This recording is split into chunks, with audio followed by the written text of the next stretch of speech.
Hello and welcome everyone to the India Opportunity Show. I'm your host Shrishti, and today I'm thrilled to welcome a market veteran and one of the most respected voices in the public markets, Mr. Hiren Ved, founder and chief investment officer at Alchemy Capital, a firm that was backed by Mr. Rakesh Jhunjhunwala himself back in the 90s. Hiren is a third generation in the public markets. He talks about how he learned from his grandfather and father's experiences in the public markets and how he grew up with that wisdom in his DNA. You'll be able to understand how Hiren truly thinks. And more especially, he talks about his learnings from Rakesh Jhunjhunwala, who he learned so much from through osmosis by working with him and interacting with him. We talk about different market cycles, what to look for in different sectors and companies, and how to truly discover the Amitabh Bachchans and the Shah Rukh Khans of different sectors. All this blended with wisdom of spirituality. Hope you enjoy watching. India is one of the fastest, largest growing economies around the world. And if you want to participate in India's growth story, you need to be backing Indian businesses and companies. Whether you're someone who's already been in the markets or has just started investing, Grow is the place to be. Grow gives you a clean, simple, and intuitive investing experience, which is unlike any other investing platform. You can invest in stocks, mutual funds, ETFs, IPOs, and even commodities, all in one place. You can track your portfolio performance, sector-wise distribution, and get a comprehensive view of all your investments, all with just a few clicks. No wonder Grow has now become India's largest stockbroker, with over 1 crore active investors. Check out Grow. Good morning, Hiren. Welcome to the India Opportunity Show. Thank you for joining me here today. Thank you so much, Shrishti. Thank you for having me. I'm so grateful that you took out the time. You don't do too many podcasts. In fact, I haven't seen you do too many podcasts. So thank you for giving us this platform to host you on. No, it's my pleasure. And Hiren, while I was sitting with you, I learned so much about your family history, how you were a third gen in the stock markets. Many people starting out today don't have the context or visibility you've had into the stock markets. It's literally embedded in your DNA. So why don't we start there? Because I think that's a fascinating story for the audience to hear. Yeah, I got interested in the markets very early because our family has a long history of investing in equity markets. Started with my grandfather when they had to wind up all their businesses in Africa because of the political upheaval. So when he came back to India, he decided that he wanted to invest a lot of his surpluses in the stock market. And then when Dad moved to Bombay in the mid-60s, obviously the Bombay Stock Exchange was physically in Bombay, and my grandfather asked my dad that now he should look after all the investments that they had done. And then so my dad started to go to the stock market and meet people, and he would attend annual shareholder meetings, and sometimes he would tag me along as a kid, right? And I had no idea of what was happening, but I would accompany him just for the fun of it. And slowly it became like a ritual, and I started to get very interested.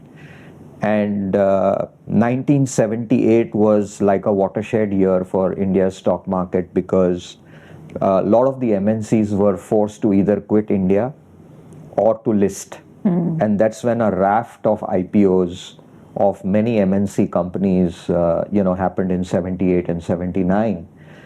And like Dad invested in all those IPOs. Also, one of the most iconic companies went IPO in 1978, Reliance Industries, right? Yes. So I was very interested because the annual reports would come home. I would flip through them. They were very colorful pages, and I would read some of that commentary. And then later in college, because I did accounting, I was a commerce student, I did accounting, I would read annual reports. And actually one of my passion was to collect annual reports, right? I had a whole Godrej Almira full of annual reports, right? Because nothing was digitized in those days. So if you had to refer to something which was 2 years old, you would pull out the annual report and say, oh, this is what they said, and now this is what has happened, right? So, yeah, I mean, I got exposure to companies, and I was quite fascinated by how company management, especially the chairman of the companies, would stand up at the AGM and give the vision for their companies, right? And dad would say, okay, now listen to what Dhirubhai Ambani is saying or what Rahul Bajaj is saying. And that was quite interesting for me. And yeah, so this kind of, I was very clear that this is my calling and I want to build a career in the stock market. I even ran a stock market game with my accounting prof in college, right?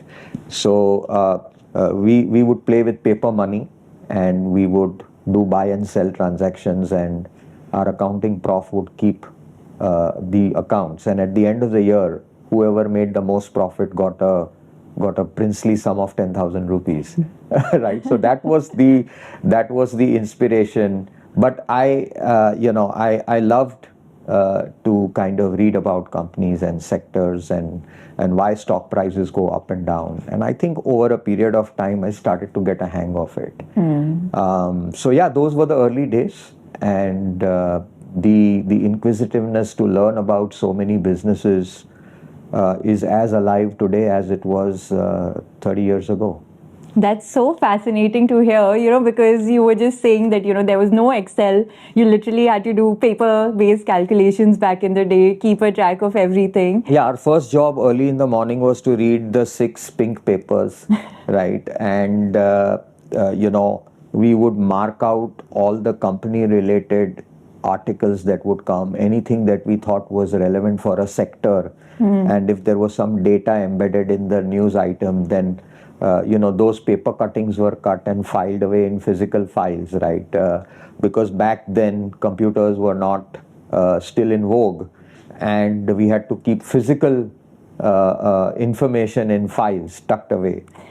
So that was quite interesting, and we would literally there was no Excel, so we would sit down and literally make the P&L on a piece of paper, right? So you start with gross revenue minus excise duty, net revenue, then raw material costs, and it was quite interesting those days. Obviously, we've come far long now. Everything is done in ChatGPT very quickly. I wanted you to share this story because, the audience might not even have the context of how it worked in the 80s and 90s, because we've been so spoiled with all the technology that pervaded our lives. Yeah. But what you said was something very interesting. You saw Reliance's IPO happening, Mr. Dhirubhai Ambani at that time. And what I find fascinating in your journey, of course, you founded the firm with some market legends, right? Like Mr. Rakesh Jhunjhunwala being your partner is no small feat in any way.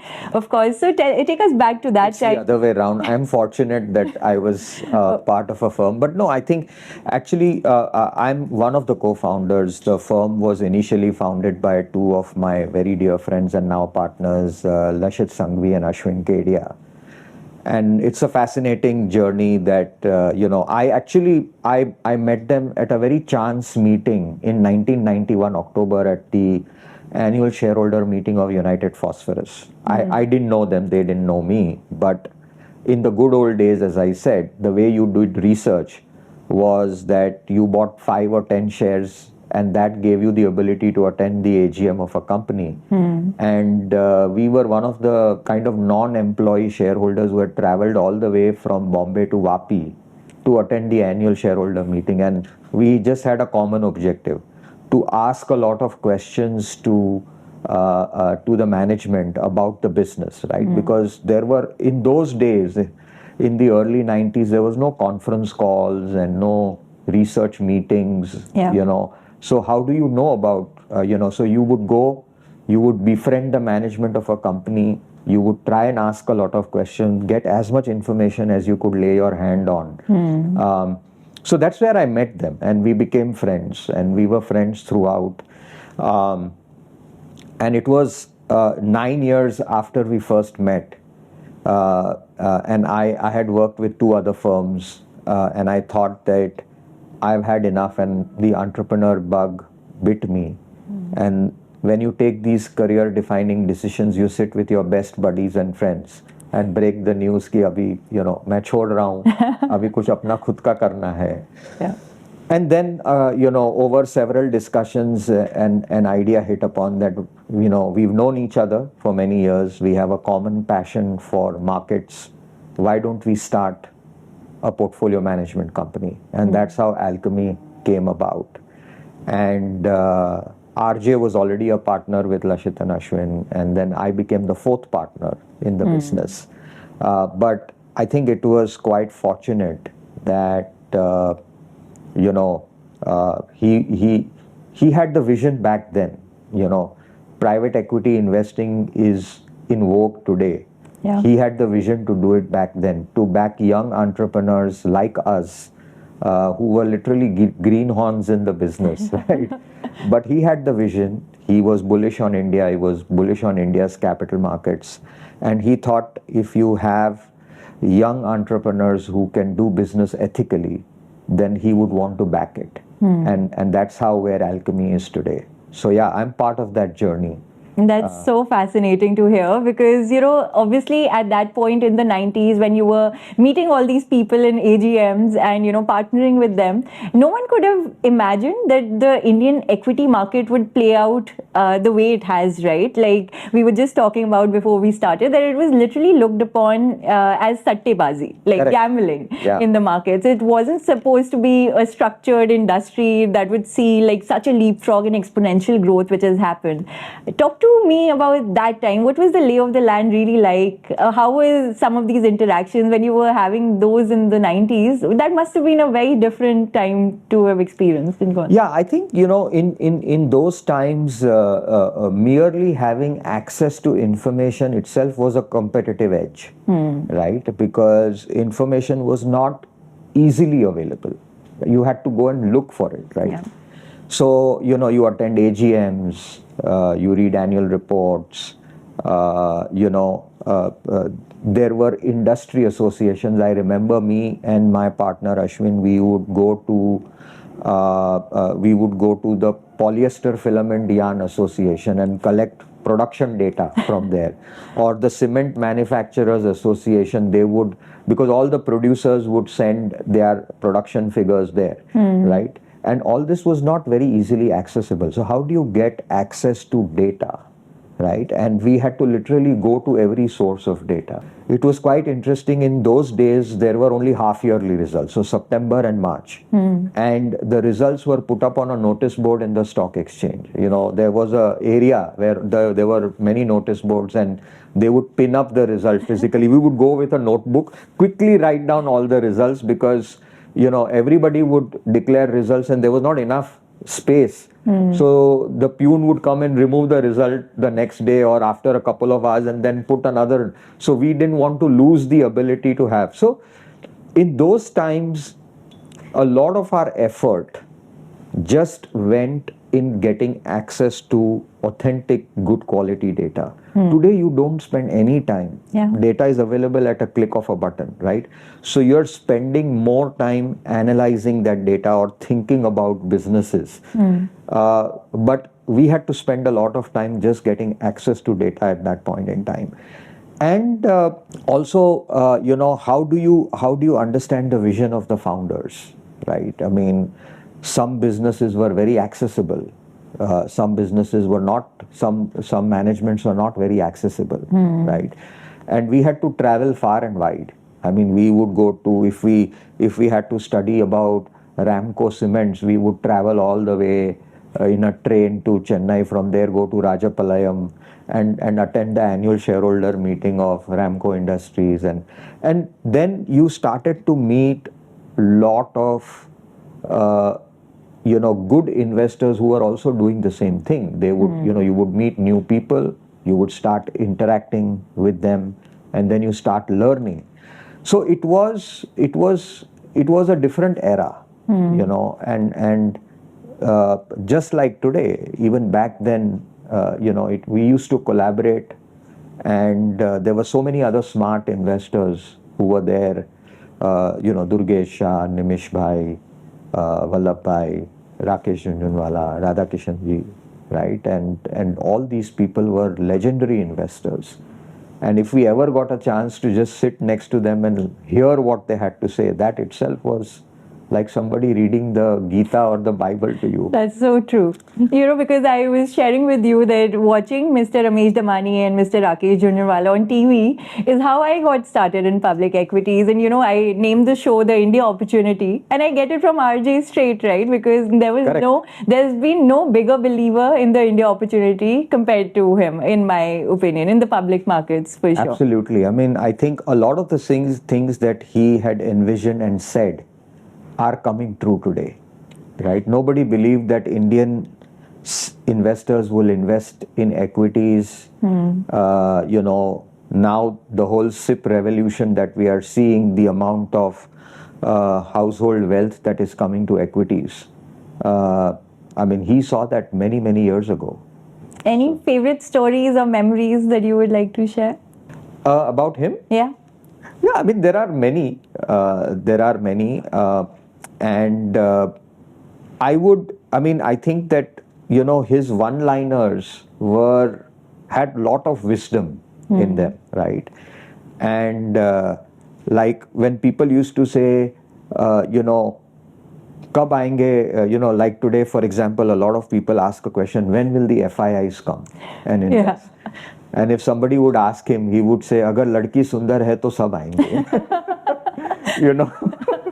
And obviously, that Sundar Ladki was India and the India opportunity, right? So he always believed that, as Warren Buffett used to say, don't bet against the US. And he had a similar view that don't bet against India, believe in India.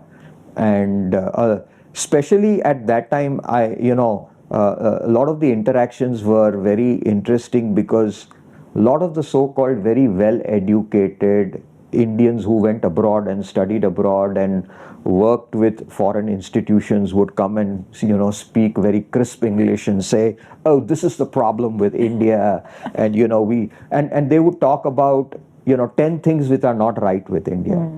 And he would counter it with his insight and wisdom, and he used to always say that India is a runner without shoes. And just imagine when India gets shoes, how fast it can run, right? So I think the innate belief that there are structural factors why India will do well, he was able to see and recognize that. When most people were talking about the half glass empty, he would talk about the half glass. But having said that, it's not that he was a realist. And one of the big lessons that we have learned from him is that nobody is bigger than the market, right? Bhav Bhagwan hai, as they used to say, that price is the ultimate arbiter of truth. And you may have whatever belief and conviction it is. Finally, nobody is bigger than Mr. Market. And therefore, the fact that in this business, humility is so very important.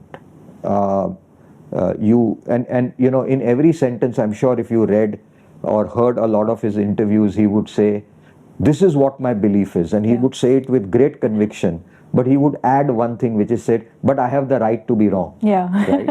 Always, every interview. Every interview. And what did that mean? It was like a disclaimer that you see in every financial services ad. But he really meant it, that this is my view, this is my conviction. But I could be wrong. And that you have to be adaptable. There is a very fine line between having a high conviction and being obstinate. What he was not was he had high conviction, but he was not obstinate. So I think these are very simple but very profound principles of how you behave in the stock market, and how you can't get arrogant about the knowledge that you have, that no individual person, however great he may be, is bigger than the market, because the market cuts everybody down to size, right? True. So we learned all of this, and never tried to go against the wisdom of the market. So I think not one, but there were many gems of wisdom that we learned sitting next to him, hearing him, trying to understand. Most people were interested in knowing what he bought. Yeah.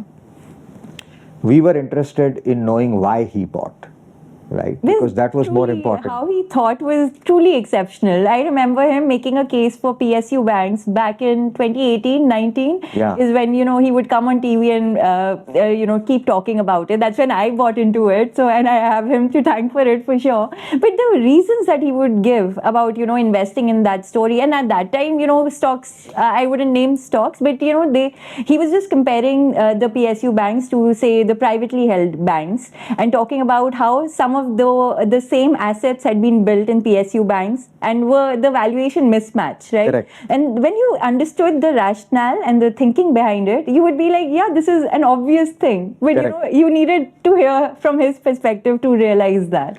Yeah, I mean, he had an amazing sense of value, right? And he was not contrarian for the sake of being contrarian, but he was never swayed by the narrative of the day. Yeah. And like as you rightly said, there was a day and time when everybody despised, like public sector was, oh, that's like a no-go for all of us, right? And even today, a lot of people would come and say, I don't invest in PSUs. Yeah. But I think he proved that wrong. Even somebody like a Ramesh Damani, right? I mean, he picked some of the best PSUs when they were dirt cheap, right? And they were able to see value with a very different lens, that how not to get caught up in these narratives that public sector can do no good, that they cannot compete. Yeah. And they were able to see things very differently and not get caught up in narratives. And I think that was their strength. We'll talk about narratives and the whole narrative that is ongoing right now. But, I just want to take you back again to the IPOs which were happening of, say, that time, like Bajaj Finance you mentioned, Reliance you mentioned. So what was the sentiment like at that time? Because, you were talking about how Mr. Dhirubhai Ambani was seen as a hero at that time and he was considered to be a god. Can you talk to us about those IPOs? And then I would want to compare it to IPOs of today's time. No, I think Dhirubhai Ambani understood the power of the retail investor, right? I think one of the constraints that a lot of Indian entrepreneurs of those time was, how do you get access to capital, right? I mean, obviously you had the old business houses who were there around, the Tatas. Many of the Birla companies were listed at those points in time. And, as you know, Dhirubhai was very ambitious, right? But you need to back up your ambition with money. Who's going to give him the money to build? He had the vision to build world-class plants of a scale and size which was unheard of at that point in time. And he realized that, look, if I go to a bank, or if I'm not so well known as some of the very well established groups of that time. And he said that I want to disintermediate this. I want to go and talk directly to the retail investor. I want to give my vision to the retail investor. And it was the collective strength of many small investors, which is when he raised money in the IPO. And he realized that if he made money for them, they would be a consistent source of capital for him, right? So he thought very differently. Many promoters of that time were not very minority shareholder friendly, right? So they would only think about themselves, right? Taking money out of the company, and I'm not saying everybody was like that. There were very honest groups also.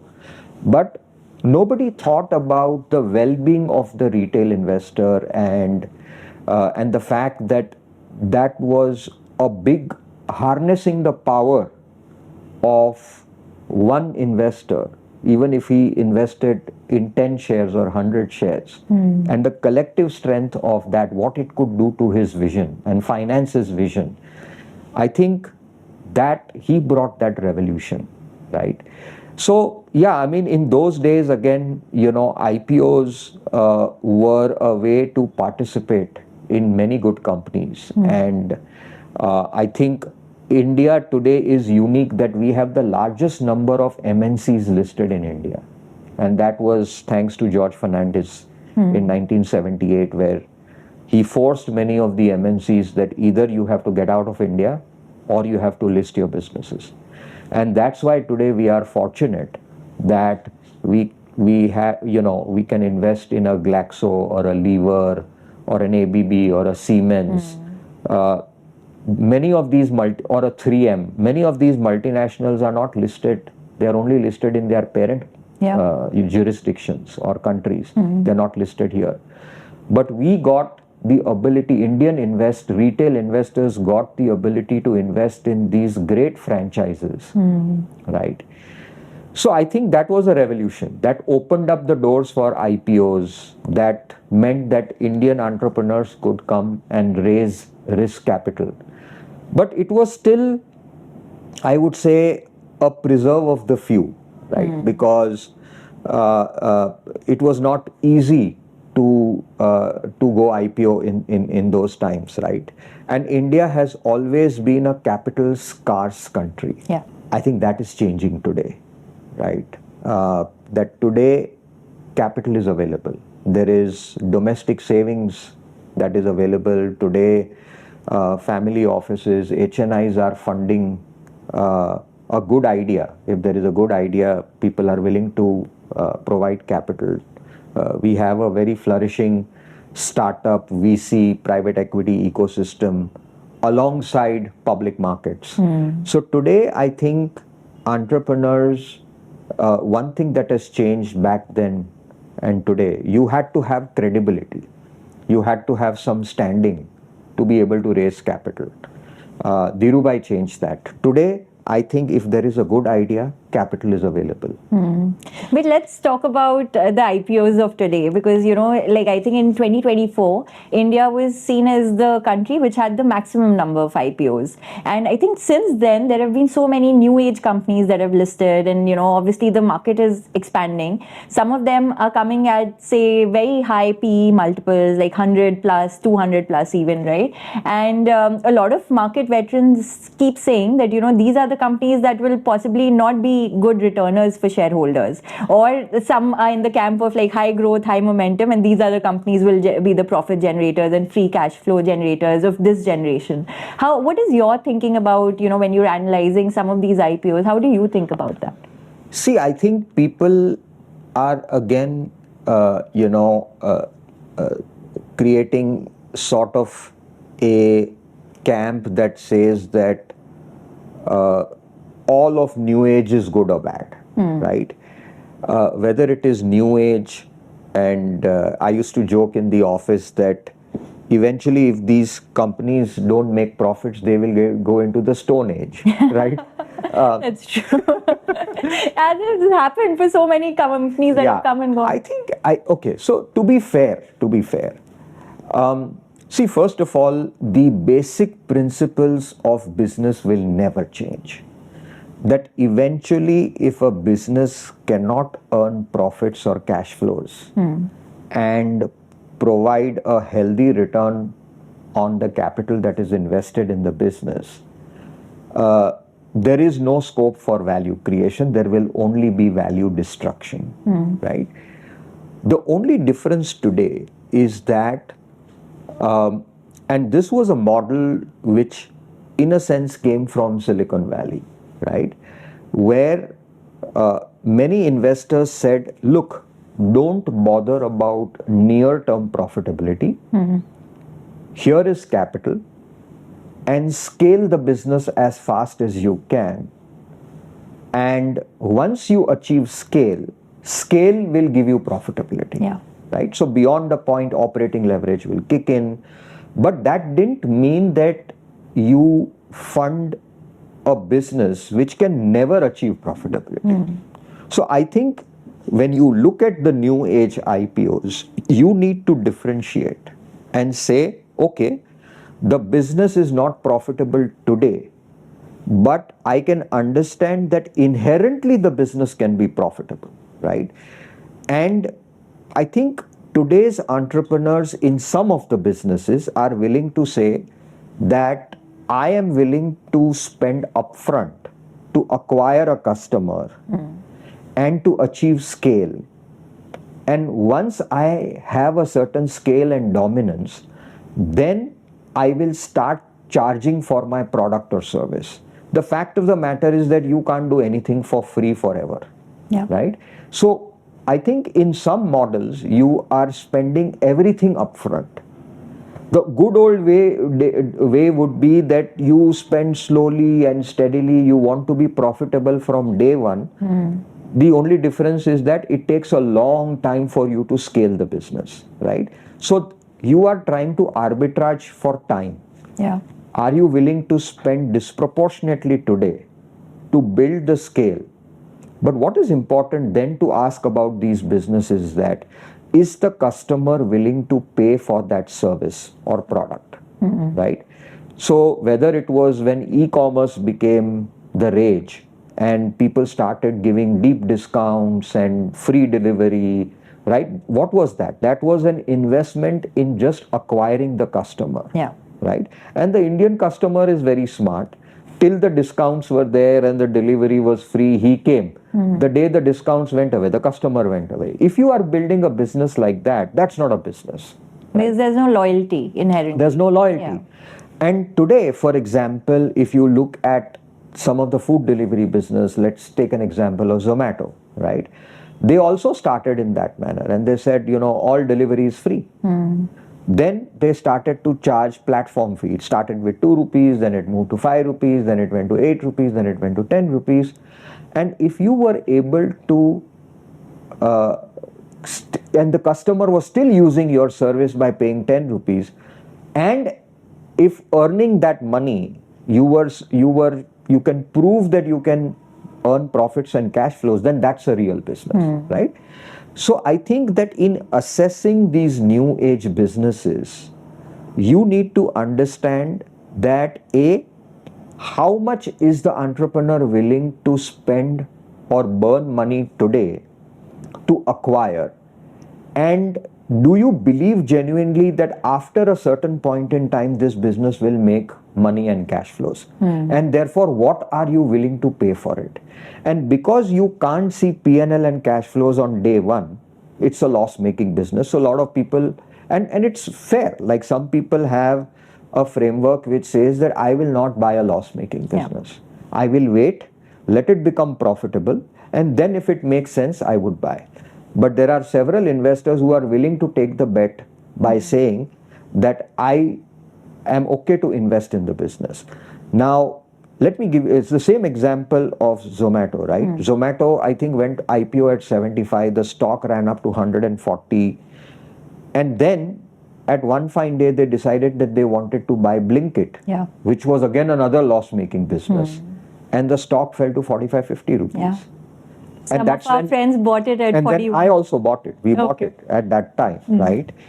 And it was a loss-making business even at that point in time. But when we looked at the overall market cap versus the overall opportunity that was there, and the fact that everybody was so negative, right? Maybe there is always a price at which something makes sense. So I would say that it becomes very difficult when you are exposed to businesses which are not making money today. And how do you value them, right? And whether are you in some la land, because the P's don't make any sense, because the P, if the earnings are not there, there is no P, it's infinite, right? And how do you pay for a business like that? So there is a little bit of leap of faith that you have to take. And I think that I don't want to brush every business by saying, "Ki ye to loss making hai, so I will not invest." But at the same time, we have to be cognizant that the investors won't give it a long runway. Investors do not give a long runway to any business. which is what is happening today, let's say with the AI theme, right? So initially everybody bid up stock prices because everybody was putting down billions of dollars on capex. Then comes a time when investors start asking a question, okay, you're putting down billions of dollars of capex. What is the return you're going to generate on this capex, right? And if the investors are not confident that you can generate an economic return on that capex, the value destruction story starts. So it's no different. It has happened through every cycle. It's just that today there are a set of investors who are willing to bet by saying, I am not willing to look at near-term profitability. If you can achieve scale and unit economics, then that dominance itself would mean that at some point in time you will be able to make a lot of money. And I think investors who can judge that can invest. And investors who believe that it is very difficult for them to judge, whether scale will indeed bring profitability, whether the company will earn a handsome return on capital, I think they should stay away. As a rule, just as a follow-up to that, since you said that, around 40, 45, you ended up buying Zomato, right? At that point, what changed in terms of your thinking? Because if at 70 or at 100, it's very expensive. What made you think that, at 40, 45, it was a good time? I think you have to look at the overall market cap of the company. It's not the stock price. I mean, it's the entire value of the business, right? And you had to believe that is food delivery going to be, nobody ascribed a value to quick commerce. Everybody thought that, who will pay for 10 minutes delivery? Everybody plans, itna kya jaldi hai, 10 minute mein dega to, is that even a service, right? But a lot of people have been proven wrong that quick, 10-minute delivery is indeed value, because for some kind of things that you don't want to plan for it anymore now because it is available, right? So again, we still have to, we've still not come to the fact whether QC will eventually be as profitable as it let's was. talk about that, because that was my next question. How are you looking at quick commerce? Because, it is a very competitive industry. A lot of billions of dollars are being poured into it. There are many competitors emerging. Even the e-commerce players are launching their own quick commerce verticals. So it is, the competitive intensity in this industry is very high. So what happens with this kind of environment? It's not new again. It is no different than, let's say, when telecom industry was opened up to the private sector in India. It was a big opportunity. You had to wait for a telephone connection. So I think what happens, and obviously the opportunity was big. And when the opportunity is big, everybody wants to take a shot at it, right? Because everybody thinks that there is an opportunity. So everybody puts money into that business. But eventually we all know that, was the telecom business a profitable business? Yes, today it is. But it has taken a good 2 decades of very very large capital intensity in this business. And finally it's 2.5 players who have survived the game, right? And many fell by the wayside. So again, like there may be many industries where eventually, I think, is quick commerce going to survive? The answer is yes. Does it solve a problem? Yes, it does solve a problem, because there is a very high level of convenience that QC brings to it, right? And just imagine that today, you are able to have so many SKUs in a dark store, and you don't have to provide for elaborate lighting and air conditioning, because in a typical store you would need a place for customers to move around. You will have to keep your inventory there. You need lighting, you need AC, there is rental cost, there is people cost. And it's also 24/7, right? And it is, okay. So you don't need that, right? So you can have a dark store which can go as high as you can. And today with robotics, you can stack, and with technology, you can stack products, and that is delivered to you at a fraction of a cost,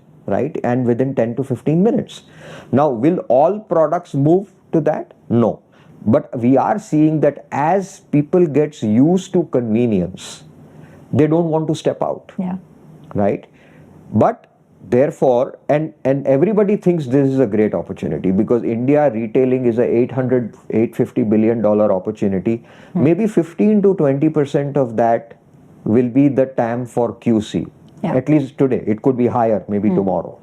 But 20 billion of 800 billion is still a very large number, right? And therefore, you have many players trying to attack that opportunity. Will everybody survive? I don't think so.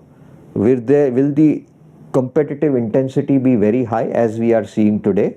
I think it will be. In the final analysis, there will be, in my view, 2 or 3 dominant players.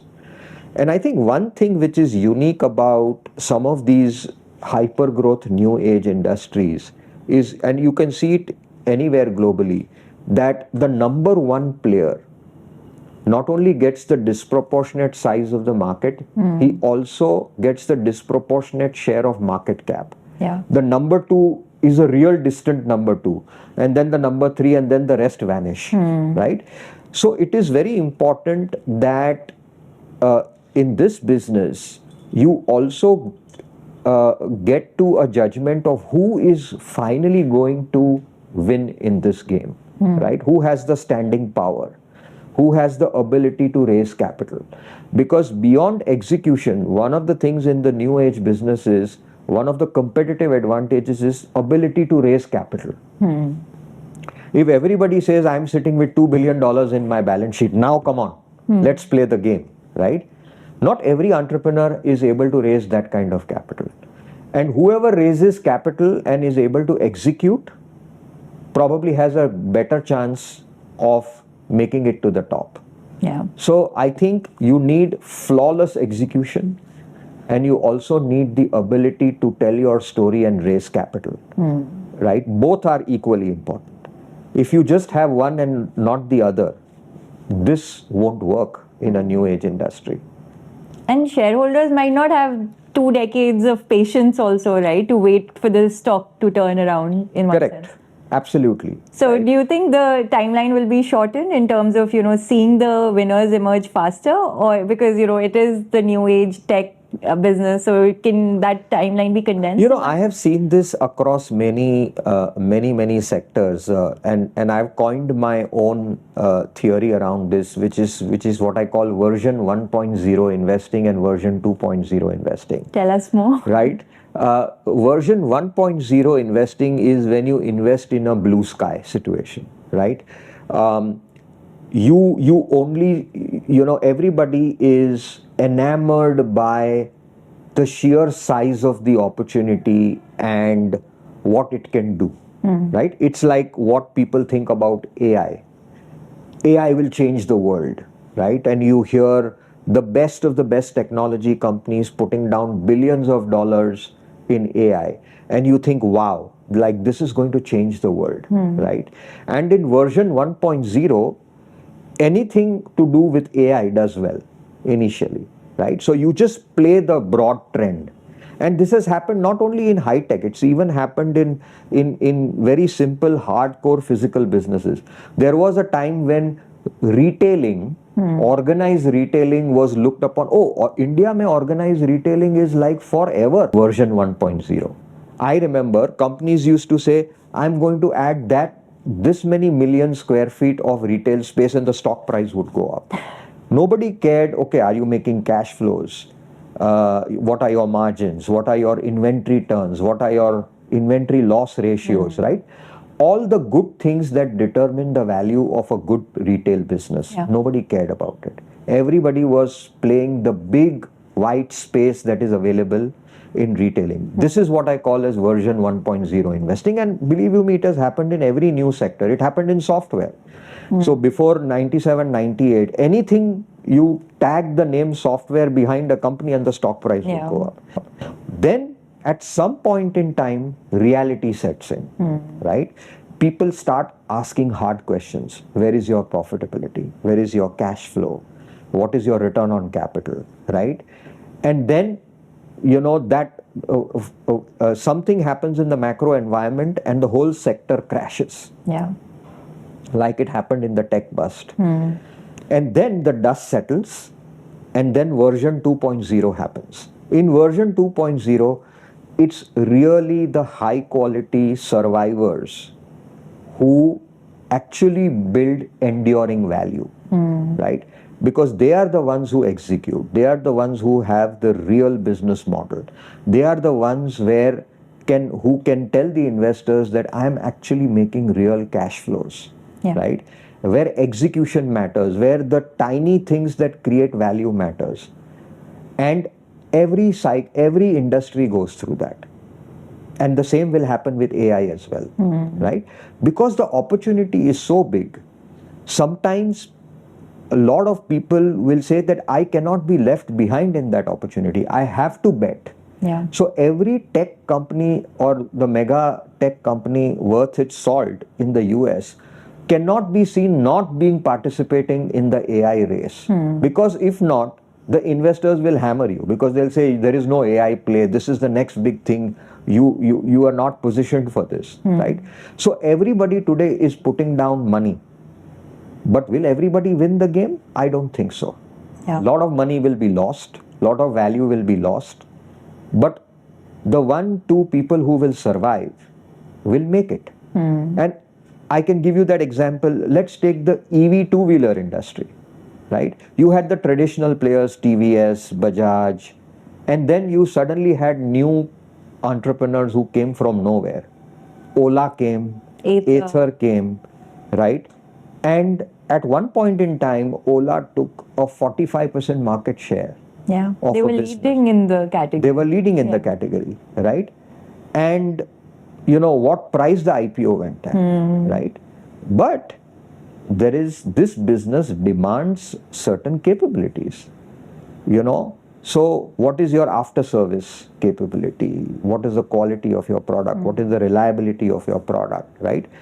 The oldies were a little late, but they understood the business. They know what the customer requires. It's beyond just a great looking product at a cheap price. That may attract early consumers, but over a period of time, the word of mouth goes. Arey nahi, you know, iska to scooter jal jata hai, iska to after sales service is not there. And look at how they've lost market share, right? But an Ather, for example, has done a damn good job. So what happens is that in a new industry, there are some old players who know the game, but sometimes they are slow. And then you have completely new players who come from nowhere and disrupt the industry. That's what Tesla did for the EV industry. It came from nowhere. When you had the traditional GM, Ford, Toyota, Volkswagen. I mean, these are car companies which have been around for 20, 30, 40, 50 years. Or even BYD, for example, right? Or BYD and Tesla, they came from nowhere and they disrupted the industry and they took a 10% market share, and BYD now even more, right? And therefore a lot of people will take a shot at it, but very few people will survive, right? And therefore, it is very important to understand. The same thing, I'll give you a very real life example. What did Patanjali do? He came in as a disruptor, right? Okay, products based on Indian Ayurveda, Indian culture and science, right? And suddenly the toothpaste market was completely shaken up. And it forced all the existing guys, whether it was Dabur, Lever, Colgate, somebody started Ved Shakti, somebody started. Why? Because he came from nowhere. He disrupted the industry. He took away 10% market share, right? But then physics caught up with Patanjali also. Because you still have to have the quality of the product, you still have to have distribution capabilities, you still have to know how to manage scale. So eventually reality kicks in, right? So in any new industry, you will find a few disruptors who come from nowhere. They completely disrupt the industry, and then investors are confused. Okay, some people think this is the next big thing. and how do I now evaluate this business, how do I evaluate the industry? And that's where the challenge and the opportunity in investing is also, right? So there is constant disruption that is happening in every sector. Yeah. Right? Look at what Uday Kotak said about a UPI. For example, nobody makes money on UPI, right? I mean, Yeah. it's a loss-making proposition. So the traditional banks were never serious about launching UPI. But whoever launched UPI and got customers, I use an analogy that UPI is like building a toll road on which you won't get any toll. Free में गाड़ी जाएगी. Yeah. But what happens, because it was a toll road which had no toll, lot of traffic came. But once the traffic comes, somebody will stop and have a coffee. Somebody will stop and fill petrol. Somebody Platforms will are sticky. and do something. And you make money on the coffee, you make money on the petrol, you make money on providing services on the toll. You don't get toll, but you get ancillary revenue on the toll. And Uday Kotak himself said that Indian private banks lost out the UPI game because we always thought traditionally इसमें तो पैसा नहीं है, इसमें पैसा डुबा के क्या करना है. But today a PhonePe and a Paytm have done a phenomenal job that they said मैं road construct करूंगा, मुझे toll मत देना, but traffic आएगा तो I will cross sell other services on the toll. That's such a grounding way to think about it. You know, as you were talking about it, I was reminded of this book called Market Returns by Edward. He talks about market cycles as well. Like, first the opportunity is spotted, then heavy capex and investments happen in that industry. Then, it goes through, then there is overall first bullishness, then bearishness about the performance overall, and then massive consolidation. I think this is exactly what you just described. Yeah. Typical market cycle that happens across sectors. But, since now we are talking about investing at the right time, or you choosing whenever to decide when you want to ride on the journey. You've worked with family offices. They also have started taking bets in, say, the private space. Sometimes I know family offices who mostly want to invest, say, in the pre-seed or seed stages, right, very, very early on in their journey. Some are more disciplined. They'll go in at, like, say, Series A, Series B. But in these kind of businesses where you really don't know how the story will play out, it could take 10 years, it could take 20 years, it could take forever, or it could go nowhere as well, right? I agree. And there are so many companies that have become zombie companies after seeing some success, but now no one even talks about them anymore.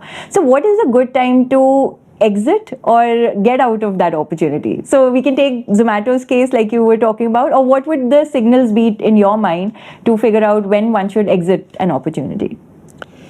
Again, exiting an opportunity in public listed markets is very different than, exiting an opportunity in private equity or startup investing or growth investing, right? There is no exit. Let's address both, since I know you do a bit of both. So. Well, I'll take the first one, which is relatively simple but not easy. Is that in public markets, right? When do you exit in public markets? Again, there is no standard formula, right?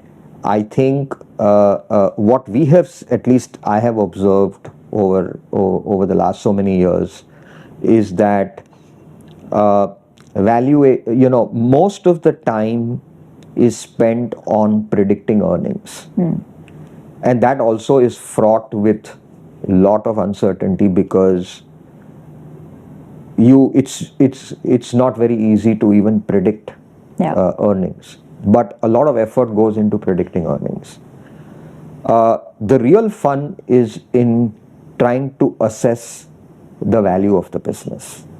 The valuation is a more ephemeral concept. You cannot box it into a formula, right? So there is no right and wrong PE of a business. So there are no absolute truths in valuation. It's a relative truth. What you want to pay for a business depends on growth, return on capital, and capital intensity of a business and longevity of growth. Okay? You have to look at each of these dimensions, right? If you have, let's say, take a cement business, for example. Now, everybody knows the metrics extremely well because it's a business which is relatively simple to analyze. You know what the value drivers are. And therefore, price discovery is relatively easy, right? And therefore, you know that this is the broad range in which most companies will trade in, right? So the best of the best will have a premium valuation, then there will be the middlers, and then there are the really bad ones, right? And you know why the best guy gets. So the way I look at it is that in many industries, it's very important to understand who is that best guy, who's the Amitabh Bachchan of the industry or the Shah Rukh Khan of the industry. There is a reason why he's Amitabh Bachchan, right? And you then get a sense that, okay, a great business growing at this rate, producing this profitability, this return on capital, the collective wisdom of the market has decided that this company will trade at this valuation. Obviously, it has to have some length of history to say that it is the collective wisdom of the market which has decided that a business like this will get this value.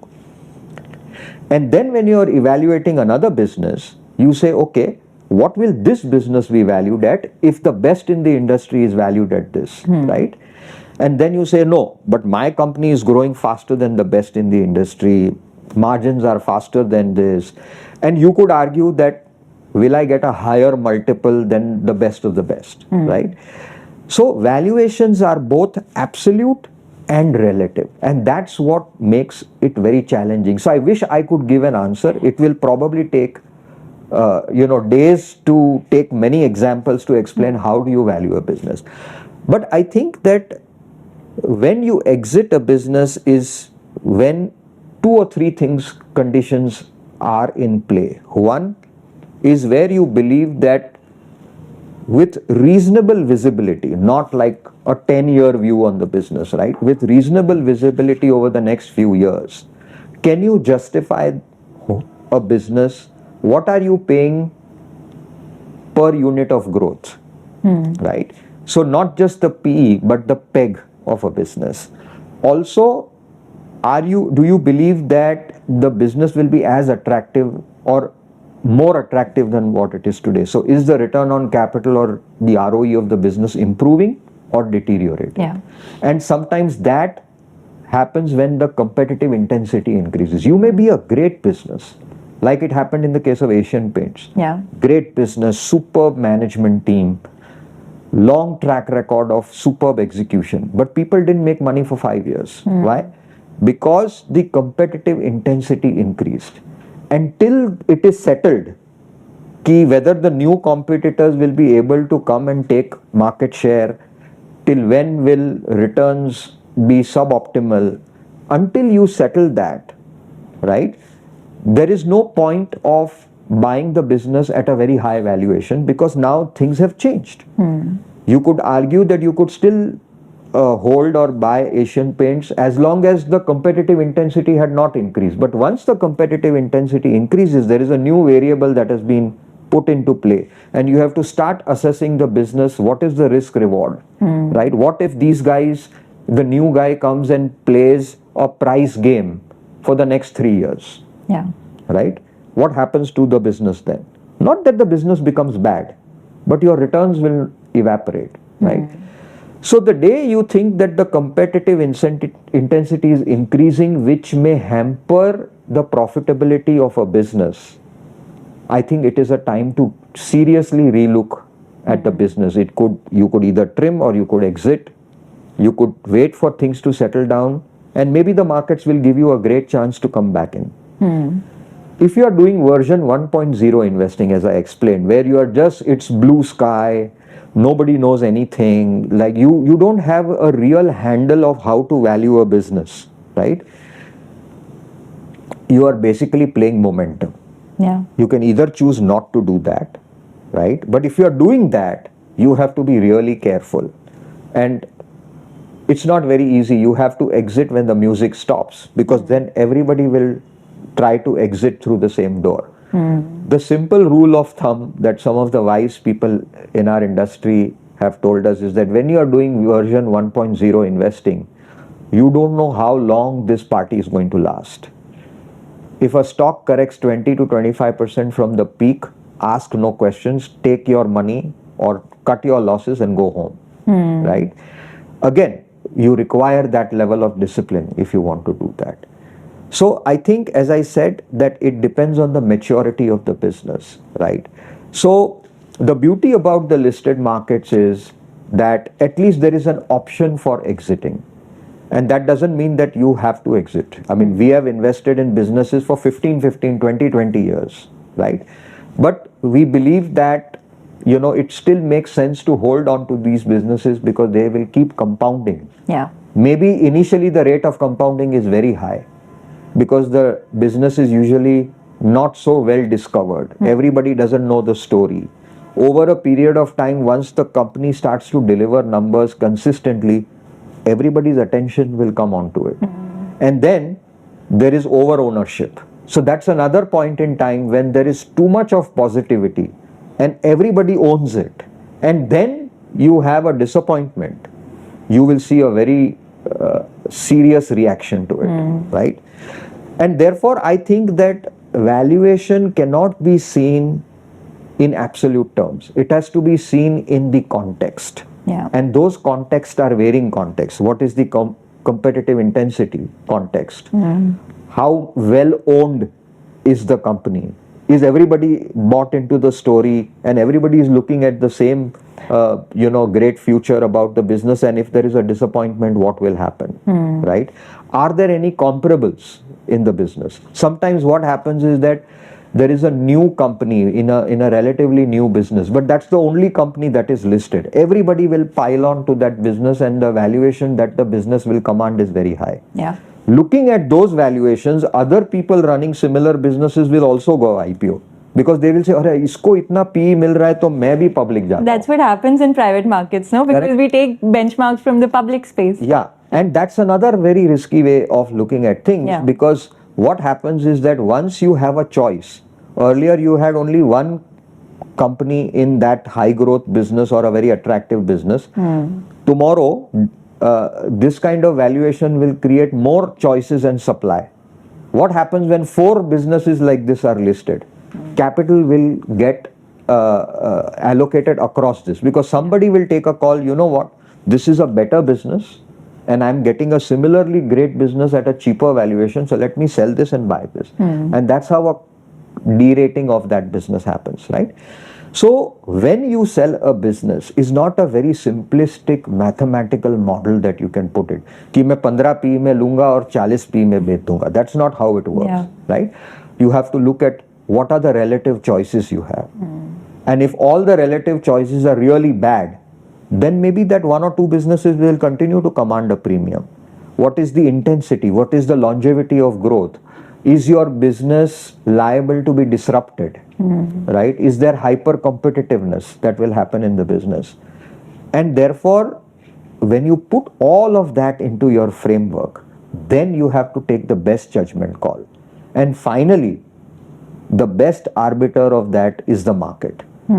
If you, whatever you think, if the market thinks differently for a reasonably long period, I'm not talking very short periods of time, then you need to question your own hypothesis because Mr. Market is always right. That's true. And just to go take the same analogy into the private space. You know, I know a lot of smart investors and family offices are now directly cutting checks and investing in private equity, right? I think some of them are doing it, the right way. They know that they are taking. See, when you invest in private equity, you take 2 kinds of risk. One is the execution risk, and the second is illiquidity risk. When I go wrong in a listed market company, I have the exit of choice. I can sell that business and reallocate the money somewhere else. I'm not stuck with that company. What do you do when the company is unlisted? Who do you sell it to? And if something is going wrong, why will somebody else buy that stock from you? Yeah. So what happens is that you take a significant illiquidity risk. And I have seen that, everything looks good initially. The space is great, the entrepreneur is good, but we all know that there are always challenges in scaling the business, right? And therefore, what happens, at least what we think is important, is that when you are doing private equity investing, your entry valuations have to be really, really attractive to compensate for the execution risk and the illiquidity risk. So, trying to have a FOMO of investing because somebody else has invested, or you have the isme to, this guy has invested, so I also want to invest, and this FOMO that I will make quick money on listing, I think that's going to end up very badly. Yeah, people hear of the 80x, 100x returns for one or two companies and they assume that this is what you can expect. Like I'll tell you recently, I know so many HNI and ultra HNI investors and family offices who have invested in NSE. Yeah. Right? But investing in NSE is very different. You don't have to do a due diligence on the business or the legal due diligence, because you're taking a broad call on the financialization and the growth of India's capital markets. So investing in NSE is very different. And I tell a lot of my investors that, there is a certain capability that you need to have to assess the business, to assess the founders, and then also invest at the right valuation. And you could still go wrong, and it could still take a lot of time. So I think that, and again, I don't want to pass a sweeping judgment, but I think a lot of the private investing that is happening may land up in tears if you do not have certain guardrails. And there is only that much, because there is only that much that the future is so uncertain. You don't know. Your current hypothesis may not be true 2 years down the line. What do? You don't have an exit route. Yeah. And therefore, the only route available to you, your only safety valve, is the valuation at which you invest. Because if you've invested at a reasonable valuation, you can stay in the game long enough. You can go through the vicissitudes of the business, that challenges that might come up, execution delays that can happen. A lot of things can go wrong, right? So everybody thinks कि मैं pre-IPO invest कर लूँगा and then IPO में I will make 3x and 4x the money. It's easier said than done. I'm glad you brought up the NSC example because, Mr. Sanjoy Bhattacharya, who I hosted on the show back in Jan 2025, he came and he spoke about NSC, and I think that time around the price must have been around 1400, 1500, right? And yesterday I got a message from a friend saying that, he had invested in NSC, saying that, around 2100 must be the current price, that, it's rallied up so much. So should I start trimming my position, right? And he was of the opinion that he should hold it for long term because it's a great business and duopoly and all those things, right? So how would you assess a business like NSC today, in today's time? No, I think it's, it is still one of the leading exchanges of India, but I think the investors who have invested in the very last leg have all done it with a sense of FOMO. Yeah, because the IPO is right. And thinking that the IPO will happen. Again, an IPO doesn't guarantee you that you have to make money, right? And I wish everybody makes money. I mean, I think we have also invested. But you must have gotten in very well. But I think we made more money investing in BSE than investing in NSE. True. Right? Because at the margin, I think BSE has executed phenomenally well. They've taken away market share from NSE in the futures and options market. And people have been perpetually waiting for an IPO for NSE. Till then we thought there was a great way to make money on BSE. But that apart, I think it's a great company. I think it is like betting on the future of India. You can't go wrong. But just because it is going to go IPO, you buy at any price, that's not going to be a formula to make money, right? I think once it goes IPO, like every other business, the collective wisdom of the market will decide what the valuation of the business should be. That's true. I want to go back to a point that you made earlier. We were talking about Asian Paints and you said that you've held some companies for 15, 20 years, right? Yeah. Taking Asian Paints example, I think, for the first Bajaj 20... Finance, 15 years of Yes, non-stop we'll talk about that. But, for Asian Paints, I think the first 25 years, I think 23 years, it beat the market returns, right? Yeah. And then for the last 5, 7 years, it hasn't delivered and performed. But like going back to, say, Bajaj Finance, another darling company, another company that pretty much everyone owns if they are in the Indian stock markets. Every fund owns it. But, the company has been talking about how they are experiencing a slowdown. I think yesterday they announced their quarterly results as well. So they are seeing like a shrinkage in their PAT overall, right? So, like, how do you assess an opportunity that, this is the Amitabh Bachchan of the space and it'll continue for another 10, 20 years? It is still the Amitabh Bachchan of the space, but it is an aging Amitabh Bachchan. But it can now do character roles, jokes apart. I think, there was a time when,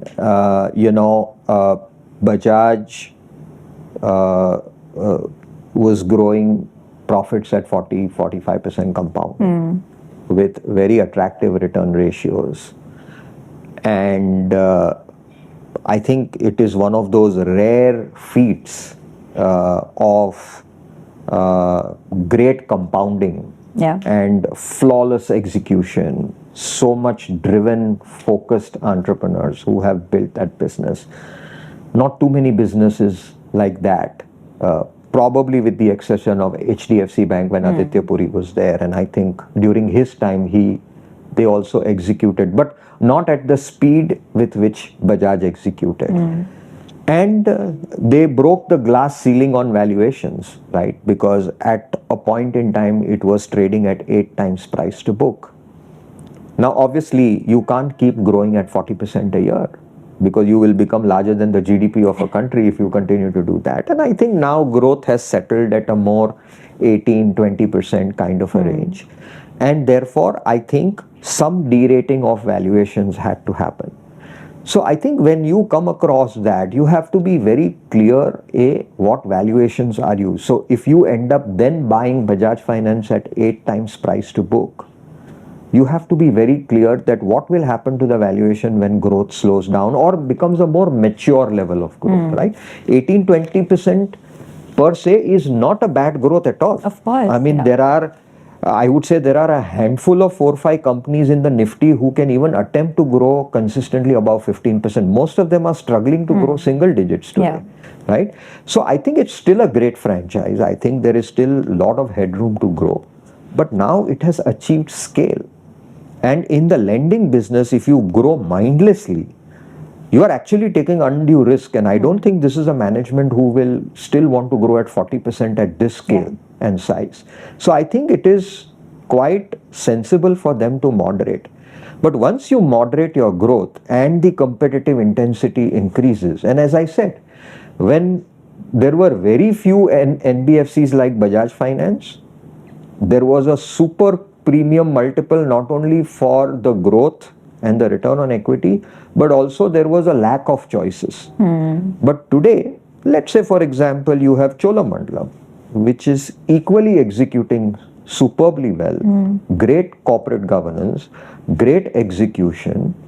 So today people have a choice, right? So what happens when you have only one company which is out executing everybody? It will have a disproportionate premium. But and Amitabh Bachchan also had a Shah Rukh Khan which came in, and then people said, okay, I can watch a Shah Rukh Khan movie too. So I think that therefore we now have to moderate our expectations of returns that you will get from a company, like holding on to a Bajaj Finance, right? Because there is always a law of large numbers that kicks in. You are now a 3.5-4 lakh crore balance sheet. You are no longer a 30,000 crore balance sheet which can keep compounding at 40%, right? So now you will have a more mature valuation. And tomorrow, if the business has headwinds, and that is why you see that post-COVID, it's not been a straight line for Bajaj Finance either, right? I mean, if there has been a slowdown, if the credit costs have picked up, or if there has been a concern on growth, the stock has corrected and probably not given the kind of compounding that it gave pre-COVID, right? So every business will go through a cycle where it is in its youth, it is growing, and then it matures. And what happens is that because it's a great business, finally towards the end, everybody piles onto it. So lot of expectations are already built into it. Who is the next marginal buyer? Because everybody who was not a buyer has got converted. Yeah. And then the economics of the valuation, the whole dimension of valuation changes when everybody is in the story and then something doesn't work out in the story. And then there is disappointment, and then somebody will get off the train, and somebody will continue to still ride in the train saying, नहीं, ठीक है, slow है, लेकिन मेरे को destination पे पहुंचा देगी. That's true, and so beautifully put as well, because it changed the nature of business as well, right? Like from financing Bajaj autos, two-wheelers, to now actually betting on financialization of India overall, looking at I mean, as you scale, you can't keep growing your unsecured book. You have to do some secured lending. So you have to have a basket of revenue lines. Some will be high growth, high margin businesses. Some will be relatively low growth, but more secured, less risky, but less profitable. And now you have to manage a portfolio of revenue streams and still in the end deliver a good return on equity. I still feel the kind of stuff that they have done on AI to reduce their costs and bring efficiency. I think they're way ahead of many other people. And for debt collection and all these. I mean, there are several firsts, and I still feel even today when I meet them, the management is as focused and as hungry as it was 10 years ago. Very difficult to find those kind of management teams. But having said all of this, we now have to reconcile with the fact that those hyper growth years of Bajaj Finance are behind us. And it is going to be a much more mature compounding story. True. And then, when you think about the same analogy, how do you think about finding Ranbir Kapoor and Ranveer Singh of that generation? For that, you have to watch a lot of movies. And you've seen the story play out so many times, almost 30 years plus. Yeah, so it's very interesting that you say that, right? I mean, so what happens is that, see, when, like for example, now I have experienced investing in Bajaj Finance, and there are a few things that are required to find the next Ranbir Kapoor or Ranveer Singh. Is that there has to be a large opportunity for a business to grow, because without an opportunity, there is no case for business, right? And now that what a good business, what are the right attributes of a good business, right? So what you can do is you can find sectors and areas which have significant opportunity to grow, and then you find the person with the right attributes. And then you have to bet with the hypothesis that area is, the sector is great, the attributes of the founder are great, the attractiveness of the business is great, and then you have to bet that the execution will be good. So I use a simple analogy, right? If you want to eat a great dish, what is required? You need good ingredients and you need a good chef. Very high probability that the dish will taste very well, right? You can't do it if your ingredients are not good. Neither will the dish come out to be good if the chef is not good. What I can look for in young companies is the ingredient good, is the chef good, then very high probability that the dish will also be tasty, right? True. So you look for the right attributes, but there are still risks that will be there, right? So investing in, I didn't build my conviction in Bajaj Finance on day one. So everybody thinks that, I will analyze a business to death. I will read everything about a business. I will put my spreadsheets. I will create my model. I will look at next 3 years earnings. I will do scenario analysis, and then I will bet big money. I will find it at 5-7 PE. Yeah, and I will bet on it. Yeah. Right? It doesn't work that way. True. Okay. You build conviction. So you have you have a starting hypothesis. As I said, you look for a good business. You look for the right entrepreneurs. You look for the right competitive advantage that a business may have, and then you have certain assumptions and hypotheses, and then you bet, and then you watch the company. I use this analogy that investing in small and micro caps is like hiring a person. What do you do when you hire a person? You get a CV. There is everything about the person in a CV, his background, his educational qualifications, his family background, what experience he has, what awards he has won, what are his interests. That's like me reading up on the company. Everything that is publicly available, I read, I do research, I do chat GPT, I read this report, I read that report. Right? Then what do? You call that candidate for an interview. Right? So you start to ask deeper questions. You quiz them. You put them in certain situations. You try to find more. You try to dig deeper. That's like me going and talking to the MD or the CFO of a company. I've read everything about the business. I've analyzed everything. Then I want a meeting with the management. I ask them a lot of questions. I probe further. I want more answers, right? Then sometimes they give you a reference.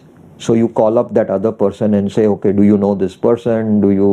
What was it like working for this guy? What are his strengths, weaknesses? You should try to do an independent check about the person. That's like me doing what they call in our industry parlance a channel check. So you speak to the competitor, you speak to the supplier, you speak to somebody who may have worked in the company. You try to get more, and then you think you know everything about that person, and you hire that person. The real fun starts after you hire the person. When he or she starts working with you, over time the real character of a person comes out.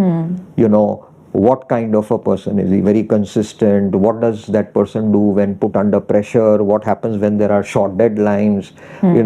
How does a person react? How does he manage? How do they execute? Is the person consistent, or it is just a flash of brilliance, right?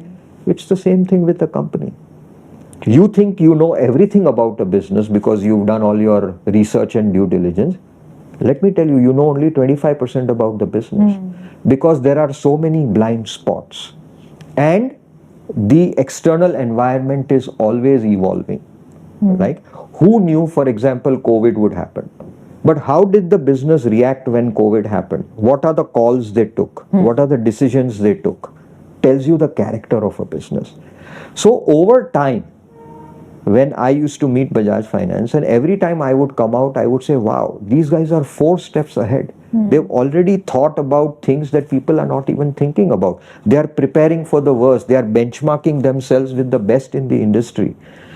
That is when you get the confidence. And when you get that confidence, you bet even more. And even if it means betting at a higher price, you bet more. So investing sometimes is not a one-point journey.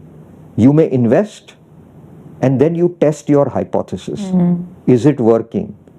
What happens to the company in good times, bad times, challenging times? How does the management react? What are the calls they took? What decisions they took? How did they execute? And then when you get the confidence, that's when you bet big, right? So that judgment is a process. It's not a one-shot story that you take.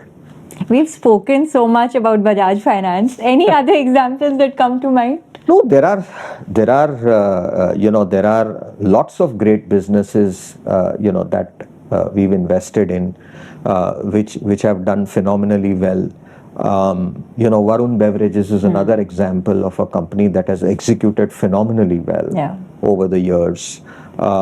We invested in Tata Elxsi, which brought very differentiated skill sets to the table at a point in time when there was a disruption that was happening in the automotive industry and the media and communication industry, right? Tesla came and disrupted the global automotive industry, and Netflix came and disrupted the media industry, right? And everybody was scrambling to adapt to that new disruption.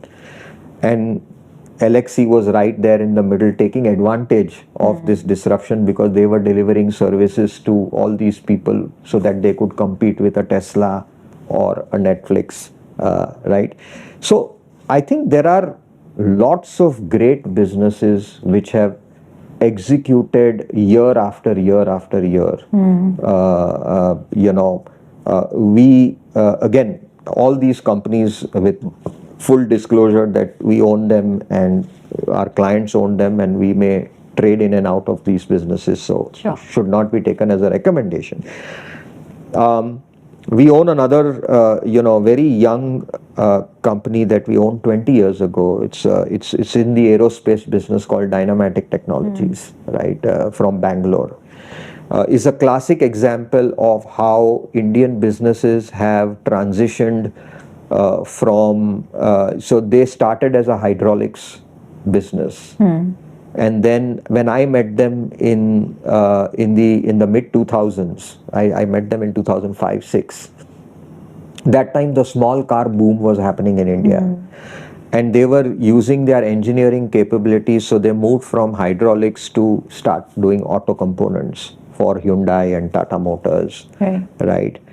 But back then, in a small garage, they were building certain aerostructures for the Sukhoi fighter aircraft for HAL. They were a contract manufacturer for HAL. And the founder then, Udayant, or Toby as they call him, he had a vision as a kid that he eventually wants to make a full-blown aircraft, right? And I mean, today it is one of the few aerostructure companies in India which is a single source supplier to Airbus, Boeing. They work with Deutsche Aerospace, Dassault. They work with some of the best OEMs in the aerospace and defense area. And there are only 3-4 companies like that. There are very few companies, right? But this is a classic example of betting on a very small company for 20 years. And the journey has not been very smooth sailing, right? I mean, there have been a lot of ups and downs. They made a couple of acquisitions right during the global financial crisis, and those took a lot of time to integrate. Many of them, there were a lot of challenges. But I think the grit and determination of that entrepreneur to take the right calls at every stage, do course correction and move on. And today I think they are at an inflection point where I believe that all the hard work of the last 10, 15, 20 years, I mean, had it been any other company, we would have got exhausted and sold out of it. Yeah, so did you go in and out, or you? A couple of times. I mean, mostly in. Yeah. A little bit, not too much out. Only when it became very euphoric, sometimes we decided to trim it. But mostly when when people gave up, or markets were very bad, and it's a very small illiquid company, so stocks can become very volatile.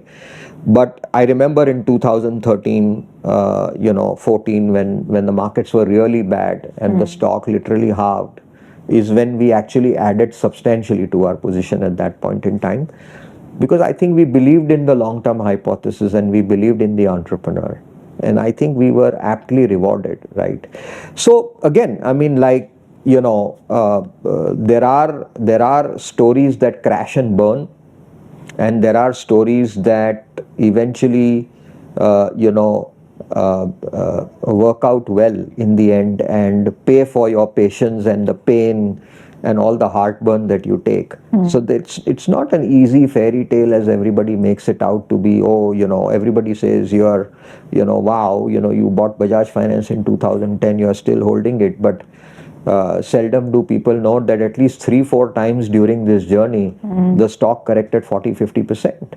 And that is the time when doubt seeps in, you question yourself. Your LPs start questioning you. Your LPs start questioning you, right? Why are you overweight on this stock? What do you think is going to happen? And those are really the time when your experience, your market cycles, your gut, your conviction is what differentiates you from somebody else. That's fascinating, and I'm so glad that the audience is understanding so much of how you think. But Safir Anand, whose book I discovered you in, wrote a book about the mistakes that market veterans have made. Yeah. Do you have some time to talk about some of the mistakes, some stories that didn't play out where you had full conviction, or some stories where you might have changed your mind?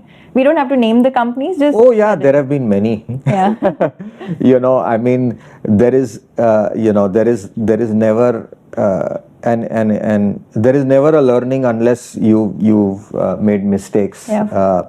I mean, I still remember very clearly that there was a point in time, after the whole IT services boom of 99 2000 went through. And there were a few Indian companies which were trying to become product companies. And I thought Indians are so good at building software, they're so smart. And, my hypothesis was that there will be a few big champions, product companies from India that will appear, right? Which we are still hoping for. Which we are still hoping for, though there are one or two which did very well. And I still remember that I bet very early on a company called Ramco Systems, and they were building an ERP, right? And they're still around. I mean, they're still doing quite okay. But they never scaled up the way we thought that they would scale up. Because, genuinely, it's not about, I think one thing which I realize today, which I didn't realize back then, it's not about how sophisticated your product is or how good your technology or product is. It is that large enterprises will never take a risk on betting on you if you are a small company, no matter how high quality or how high tech your product is. And I remember in those times, we used to, this product is even better than Microsoft. And I still remember, maybe Rameshji will remember, and how stupid can you be? I was telling Rameshji, I was giving him this eloquent pitch about Ramco Systems, and I told him, sir, Infosys to kuch nahi hai. Matlab, this will be bigger than Infosys. And like he was, the experienced man that he said, oh, truly, do you think so? And I was like, as a young, analyst and, young investor, telling him, sir, you should look at Ramco Systems. I think this company is like a breakthrough. This is the next Microsoft from India. And we bet on it. And I mean, again, with all due respect, I think in certain areas the company has done very well in HR, in aerospace. People, global. They have global customers in aerospace. But it's so difficult for a small Indian company to get into the big league, because selling a product is a whole new ballgame, right? The amount of money that you have to spend on sales, marketing, you have to look at. Not only has your technology and product has to be good, your balance sheet has to be strong, and you have to look larger than life, and you have to spend millions and millions of dollars attending conferences, investing in high quality salespeople. And Indian companies are still very frugal about all these things, right? So they were very good at technology, but they never understood how to win the big game in the product business. And I think I bet on one or two product companies thinking that, I'm very smart and I will make a lot of money. There was a telecom software company called Subex Systems, which I invested in. They did quite well, very well. And then, at some point in time, because of a wrong capital structure, it crashed and burned. It's still around in some avatar. It's been bought over by somebody else. But, you go wrong all the time. You build... as I said, you can build a castle in the air, but if you can't finally build the castle, then it's all a pipe dream, right? So I think that sometimes what investing has taught me is that we think that intelligence and knowledge is supreme. It is just one of the ingredients of investing. when sometimes you tend to run ahead of yourself because you think ye ho jayega, wo ho jayega, this will happen, your hypothesis, you become too self-confident about yourself. But there are reality knocks you down, and then you have to eat humble pie and say, okay, I'm sorry, I'm wrong, I have to course correct, and maybe my hypothesis was wrong, but then learn from it, and then hopefully don't make the same mistake again. You make a new mistake. Before we started recording, we were talking about how, the market sentiment just completely shifts around budget. And I know you don't like to talk about the budget, so I'm not going to ask you about it. But then, the India-US trade deal was announced. And, from tanking on Sunday to then seeing this immediate rise and rally on Monday, there is this shift of market sentiment that happens. And sometimes overnight, sometimes, within 48 hours, which is what played out, right? But there are certain sectors which do stand to benefit from, the trade deals that have happened, be it with EU or the US. Are there any sectors that you're particularly bullish on? My view has been that I wouldn't just go headlong and buy a sector which may seem to be a big beneficiary just because of the trade deal. I look at the trade deal as an enabler, right? It creates a favorable environment for the business to grow, and that cannot be the only reason why you buy a business, right? So probably if you like the business and you have not invested because you believe that US is a large market and the trade barrier would mean that market is shut out to you, and now suddenly the market has opened up and therefore I think the business can grow, that's a separate question, right? I think all of the macro things that we discuss so endlessly as market people actually in the final outcome has a very limited role to play, because macro creates a context for the environment. Either there are headwinds or there are tailwinds. So let's think about a boat in the high sea. If there is wind behind you, it just makes it easier for the boat to sail, but you still have the boat has to sail, right? Somebody has to row the boat, or if it's an engine, you have to rev the engine. So I think that a trade deal with the US and Europe are very important. I think these are structurally great macro factors, but they are enablers. It is not a passport to success or riches, but I think it opens up a large market and there are several areas where Indian companies are globally competitive, right? And I think one area people have traditionally looked at textiles and pharmaceuticals and jewelry. I think those areas have always been there. I think, for example, in the current context, one area where I see this making a big difference is in electrical equipment like transformers, HVDC equipment, because of the kind of AI and data center build out we are seeing in the US. I think Indian companies are globally cost competitive and have the technology and the capabilities to export to the US. So for example, the subsidiaries of GE and Hitachi and many transformer companies, and again, these are all just examples that I'm giving, these are not recommendations. I think there is a whole opportunity for things that go into a data center, right?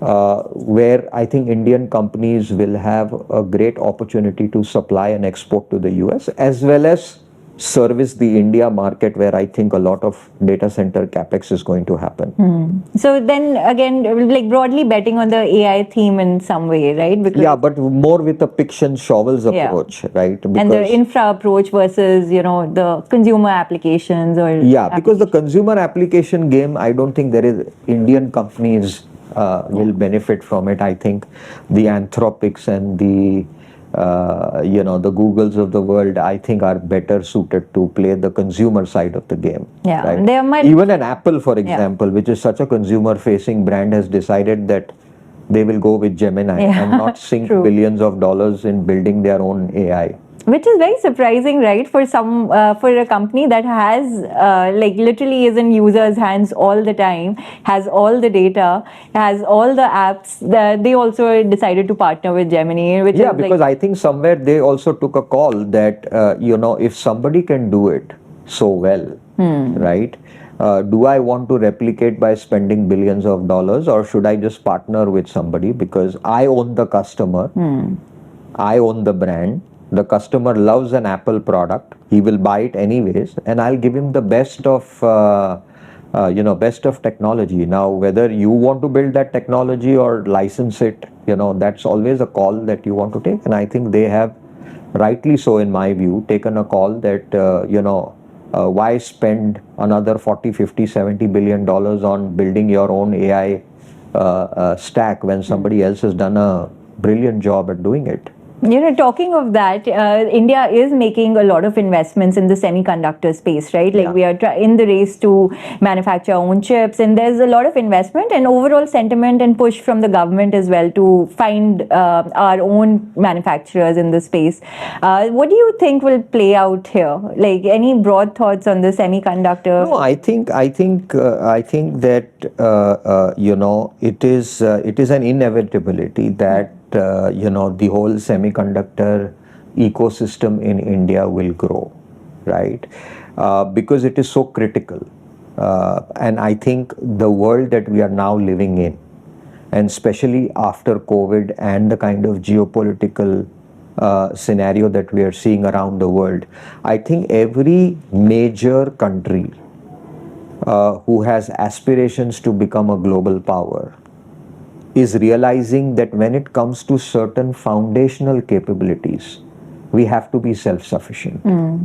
So whether it is vaccines, whether it is semiconductors, whether it is defense, whether it is biotech and biopharmaceuticals, I think things that are very critical to you, you have to build internal capabilities because the world is becoming very fractious. And as you know that trade and capital are being used as tools to achieve geopolitical objectives. I mean, this was not the world that we saw many years ago, right? There was extreme globalization. You did what you were good at, and you left other countries to do what they were good at. And you thought that there was free borders for skills and people and goods and services to come to and fro, but that's not to be now, right? Just imagine a country telling another country that you can't do business with a third country, right? I mean, this is the world that we are living in, and I think we have to realize that. And I think we took while globalization will continue, and I think it's a great concept, but I think that we took it to such an extreme that it was unsustainable, like a single source supplier, right? Now what happens, COVID broke that. Never in the 100-year history was the movement of goods and services restricted. Take the recent example of rare earth minerals as well, right? Correct. So I think that, I think we are going to see a global capex boom, right?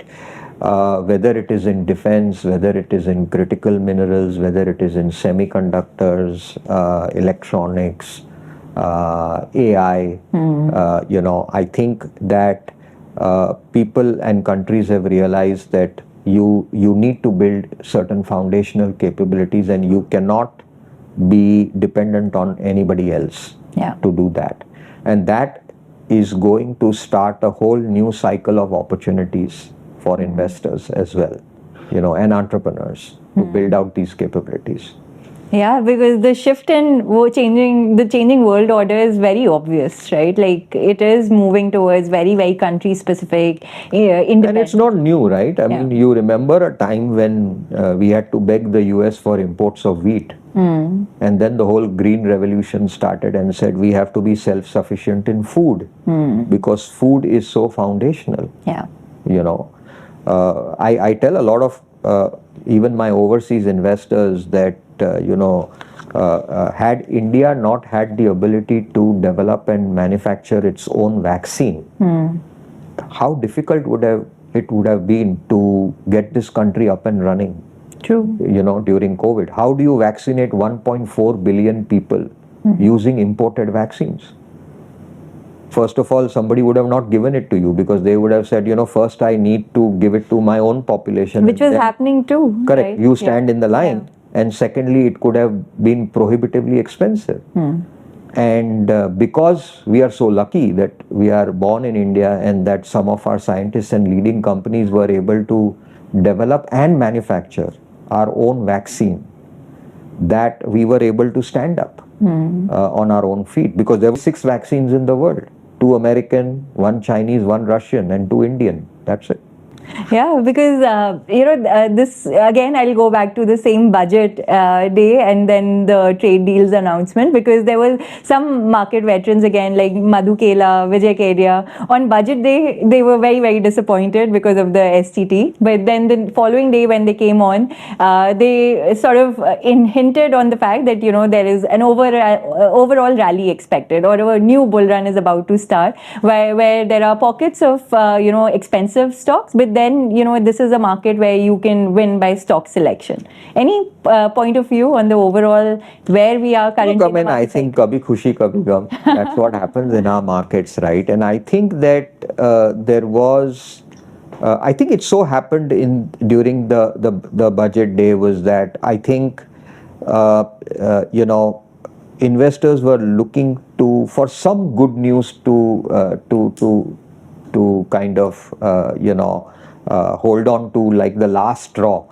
And while everybody said that there are no expectations from this budget, I think it was wrong. Somewhere the murmurs and the expectation was that okay, they will do something on capital gains and blah blah blah.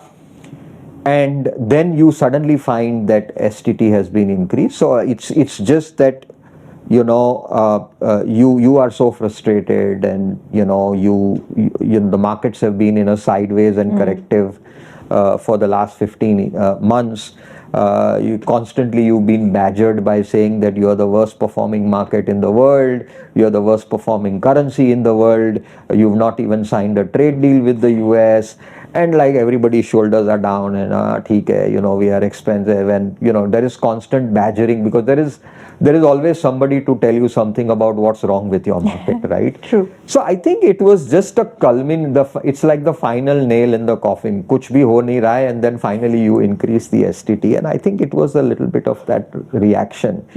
But as it happens in markets, I think when everybody is bearish, you never know. Nobody expected that the India-US deal, because everybody had written it off because ho raha hai, and it was constantly, and I think people gave up hope that I don't know when the deal will now happen, right? Yeah. And that's exactly when the market turns. So when we all give up hope, and that's why they say, it's not for any other reason. That's why they say that it is so difficult to predict markets. But at least one thing was sure at that time is that almost everybody had given up. There was a near cry that FIIs are never going to come to India, and a lot of my investors also and a lot of other people asked that kab aayenge gore, when will the FIIs come, and I said, look, this so-called FII, this big animal that you have created, sitting outside of India and deciding whether he wants to invest in India or not, I said they are people like you and me. They have the same fears, they have the same FOMOs that me and you will have.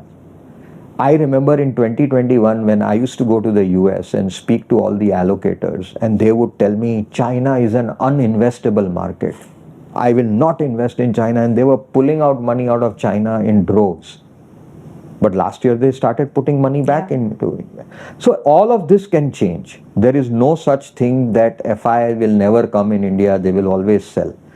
And coming back to what Rakesh ji said, agar ladki sundar hai, to sab aayenge. It's just that at this point of time they are looking elsewhere and they are finding pretty faces elsewhere else, but at some point in time this will change. So I think they will come. global capital is very mobile. It is also opportunistic, and just like we get caught up in narratives, they also get caught up in narratives, right? So from China being uninvestable to China now being a great opportunity to invest, at some point in time India will look attractive to them, and then the same narratives will come. Oh, but India is a large domestic market, and now all the trade deals have been signed, and we've done all the reforms, and now the valuations are. So if they want to put money, they will find 50 other reasons to justify why they want to put money, and if they don't want to put money, they will again have 50 reasons to say why they don't want to put money. So I don't think we should stress. These are long cycles. There is always a buyer and a seller in the market. I think for us, we have to assess that, do you see an opportunity? And I think in India, it is like an oxymoron to say India is a stock pickers market. India has always been a stock pickers market, right? It is we who get caught up in some narrative once in a while, and these narratives keep changing. And therefore, I think that India has always been a stock pickers market and will always be a stock pickers market. That will never change. But from time to time, there will be sectors and opportunities and themes which will seem attractive and real and structural. And as all smart investors do, you have to find the right companies to bet and take advantage of that. Speaking of themes and opportunities that seem real and attractive, you told me your son is a data scientist and is very bullish on cryptos. I would love to spend the last segment talking about cryptos because, all the market veterans I've hosted are completely against the whole crypto run. They don't believe in Bitcoin. But you are one that, I found who is actually saying that, let it play out because, you never know. No, I mean, let's be fair, right? I mean, it is fair to be skeptical about something that you can't lay your hands on, right? I think as equity investors, over the years now, there is a certain framework that we have in our mind to assess a business and what a value of a business could be. I think what a lot of people struggle with in cryptos is what determines the value of a crypto, right? Is it just demand supply? Is it speculative positioning? And again, there are various views about it, right? So some people say that this is an alternative to the fiat currency, which everybody is debasing, and we just keep printing and stacking on debt. And therefore, just like gold, crypto could be one, asset class which could become prominent and a viable asset class. Now, as it happens in any new concept, there will be naysayers and there will be the believers. And my view is that it is too early to say whether the believers are right or the naysayers are right. I think time will tell, right? If the crypto market survives and grows, and I think there is some evidence today that now the sector is getting regulated with many ETFs being set up. I do see that globally, beyond individuals and family offices, even now institutional money is being invested in that asset class. We will have to wait and see. So I think it has to pass several tests of legitimacy and adoption. I think we are in the early stages of that. And therefore, I reserve my right to proclaim today. I don't want to be, and at least I don't think that I am qualified to proclaim today that crypto is dead or crypto is real and crypto is only the next thing, best thing to, that has happened to the world. I'm saying that I am watching. I may or may not believe in it, but that means nothing. Would you invest in it? I haven't, but my son has. And I think he, it is well within his right to take his own independent calls. and he has the conviction, and I am no one to stop his conviction. If he asks my view, I can give my view, but I will never impose my view on somebody, right? I love that he compared the crypto market of today to the equities market of the 80s. Yeah, I mean, you know, very early, as you say, you know, I was also a little skeptical and nervous, and we used to have a healthy debate. And he said, Dad, when you came to the equities in the early 90s, people considered the stock market to be the Wild West, right? I mean, it is all satta bazaar, and there is no science behind this. And he says today people have the same view about crypto. They think it's the Wild West, it's just a speculative tool, there is no real basis to value it. But I think otherwise. And I think that, I think that let him figure it out for himself. And I am no one to say that this is right or wrong. The markets will be the last arbiter of which asset class survives and thrives and grows. But I think that there is some case over a period of time that I have read upon it. Will I bet a disproportionate amount of my wealth on crypto? The answer is no. But does it mean that it is something that I do not recognize or may not have promise? That is also a no. So I love this healthy tension that exists between generations. Because, as a fourth gen, obviously investing is also in his DNA. So Correct. Let's see how it plays out. Yeah, I mean, I think it's good to be doubtful sometimes. Of course. And just my final question to wrap up the episode, because I think what you've shared is truly gold mines, one after the other, with case studies and everything. But I know that you're a big reader yourself. So I would love to know some books that have really influenced you, both in life and investing. I read on various subjects, but I think there are a few books that everybody, I think amongst the investment books, I would say that,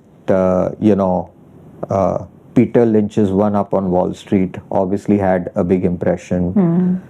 I have read some parts of The Intelligent Investor I would not claim that everything, but I have read parts of that. Poor Charlie's Almanac is a phenomenal book, right? That, and then I read on very varied topics. I read biographies, I read on technology, I read on psychology, I read a lot of books on spirituality, on Vedanta, on Hinduism, on archaeology. So I think, as Charlie said, that investing is a multidisciplinary approach. You can learn something from biology, something from physics, something from astronomy, something from medicine, something from healthcare.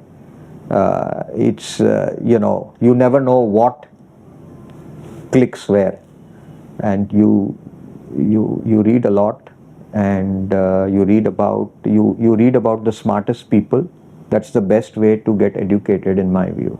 I love the spirituality angle, because I think it's from market veterans like yourself that the younger generation can learn so much and also become more. I tell you, the dark truth is that, at least I and a lot of people go to spirituality when, there are phases in the market when nothing works and you give up, and, you become philosophical, right? Ki haan, theek hai, matlab, jo hona hai wo hoga types. But I think I was always interested in the Vedantic philosophy. I think it is the pinnacle of the most sophisticated thought process of what we are, what life is all about, what the universe is all about. And there was always that little streak in me to find out what it meant. And as kids, again, like I used to go to AGMs, you also go to these spiritual gatherings, the kathas, the bhagavats that happened, but you feel so bored over there because you don't know. You've heard stories of Ram and Ramayana, you've read all of that, and that very intrigues you a lot. But as you grow and as you go through the vicissitudes of life, you start to think a little deeper about good things and bad things that happen to you, and you want to look at the deeper things in life. Why, what happens? How do you reconcile with a lot of phenomena that happens. And that's where I think spirituality and reading about, some of the spiritual masters who have arrived in life gives you some anchor and stability in your life. Yeah, as Manish Chokhani said on the podcast, that capital markets is the true way to nirvana because it helps you become, it helps you gather equanimity and a stoic philosophy broadly in life in general. But thank you so much, Hiren, for spending this lovely morning with me. I learned so much from you, and I hope the audience benefits from the nuggets of wisdom that you've shared, because these are truly timeless and evergreen principles that you've shared, and I think they'll benefit a lot of people. No, thank you so much for having me on the podcast, and I wish all your viewers a great day, great year ahead. Thank you very much. Thank you for watching today's video. If you enjoyed Hiren's episode, do remember to subscribe to our channel. It really helps us in bringing you better and better content each time.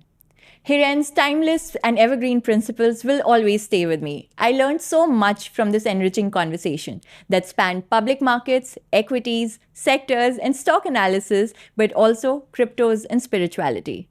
Hope you enjoyed watching. Investment in securities market are subject to market risks. Read all the related documents carefully before investing.